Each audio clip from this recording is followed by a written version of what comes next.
విశాఖపట్నం సమీపంలో దాదాపు 1,36,000 కోట్ల రూపాయల పెట్టుబడితో గూగుల్ సంస్థ ద్వారా డేటా సెంటర్ ఏర్పాటుకు అంకురార్పణ జరిగింది. దేశ చరిత్రలోనే ఇది అతి పెద్ద విదేశీ ప్రత్యక్ష పెట్టుబడి అని కేంద్రం ప్రకటించింది. మన దేశంపై అమెరికా అధ్యక్షుడు డొనాల్డ్ ట్రంప్ బుసకొడుతున్న వేళ ఆ దేశానికి చెందిన గూగుల్ సంస్థ ఈ నిర్ణయం తీసుకోవడం గమనార్హం. అతి పెద్ద డేటా సెంటర్ ఏర్పాటుతో విశాఖకు పెట్టుబడుల వరద ప్రవహిస్తుందని ఐటీ రంగ నిపుణులు చెబుతున్నారు.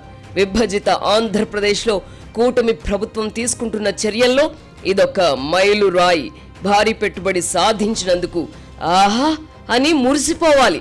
అయితే పునాదులు కూడా దాటని వైద్య కళాశాలల నిర్మాణాలను చూసి ఆహా అని ఆశ్చర్యపోవాలని చెప్పుకున్న మాజీ ముఖ్యమంత్రి జగన్మోహన్ రెడ్డి అండ్ కో మాత్రం విషం కక్కడం మొదలుపెట్టారు. గూగుల్ ఏర్పాటు చేయనున్న డేటా సెంటర్ వల్ల పర్యావరణం దెబ్బతింటుందని ఏడుపులు లంకించుకున్నారు. జగన్మోహన్ రెడ్డి ముఖ్యమంత్రిగా ఉన్నప్పుడు ఆయన పర్యటనలకు వెళ్లినప్పుడు పచ్చని చెట్లను నరికేసినా పర్యావరణం గురించి ఒక్క నోరు కూడా పెగల్లేదు. ఇంతటితో ఆగకుండా ప్రతిపాదిత డేటా సెంటర్ను తక్కువ చేసి మాట్లాడే ప్రయత్నాలు మొదలయ్యాయి. డేటా సెంటర్ అంటే సాదాసీదా గోడౌన్ లాంటిదని, కంప్యూటర్లను లోపల పెట్టి బయట నుంచి తాళాలు వేస్తారని వెకిలి మాటలు మాట్లాడుతున్నారు. జగన్ అండ్ కోలో ఇంత మనోవికారం ఎందుకు ఏర్పడిందో అంతుపట్టదు. రాష్ట్ర అభివృద్ధిని కాంక్షించేవారైతే తాము అధికారంలోకి వస్తే ముఖ్యమంత్రి చంద్రబాబుని మించి పెట్టుబడులను సాధిస్తామని చెప్పుకోవాలి. అలా కాకుండా పొరుగు రాష్ట్రాలకు ఈర్ష్యగా మారిన ఈ ఒప్పందంపై విషం చిమ్మడం ఏమిటి? దీన్ని బట్టి వారి మెదళ్లు ఎంత విషతుల్యమయ్యాయో అర్థం చేసుకోవచ్చు.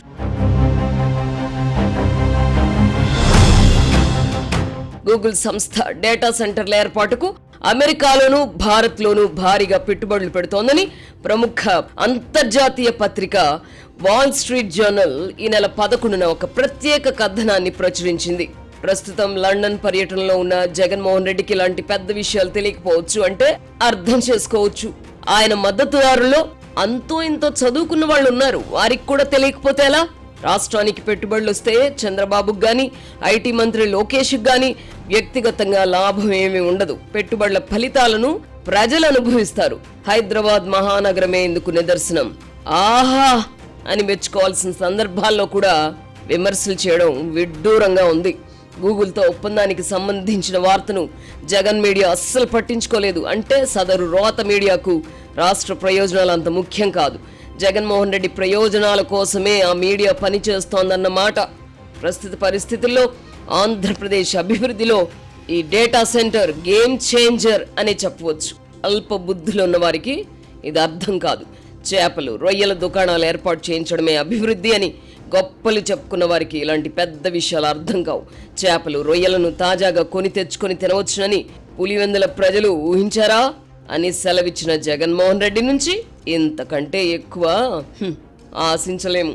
ప్రభుత్వం సరఫరా చేసే విషతుల్యమైన మద్యం తాగుతూ చేపలు, రొయ్యలు వండుకొని నంజుకు తింటూ కునారెల్లుతూ ఉండాలన్నది జగన్ అండ్ కో కోరిక.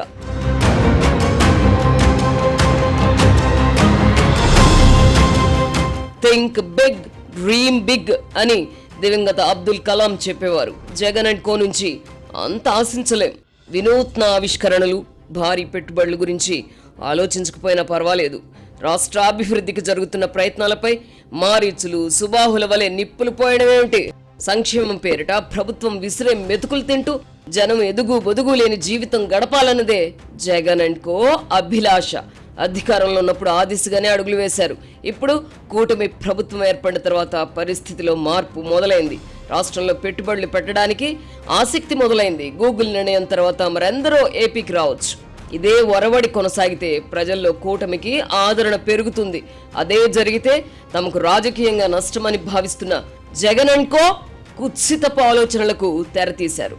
కుట్రల అమలు మొదలు పెట్టారు. ఏదో ఒకటి చేసి పెట్టుబడులకు అనువైన వాతావరణం ఉండకుండా చేయాలన్న ప్రయత్నాలు మొదలయ్యాయి. త్వమేవాహం అంటే త్వమేవాహం అనుకునేలా కాకుండా జగన్మోహన్ రెడ్డికి భిన్నంగా చంద్రబాబు పనిచేయడం ఏమిటి, ఆయన ప్రయత్నాలు ఫలించడం ఏమిటి, కేంద్రం నుంచి సహకారం అందడం ఏమిటి అని రగిలిపోతున్నారు.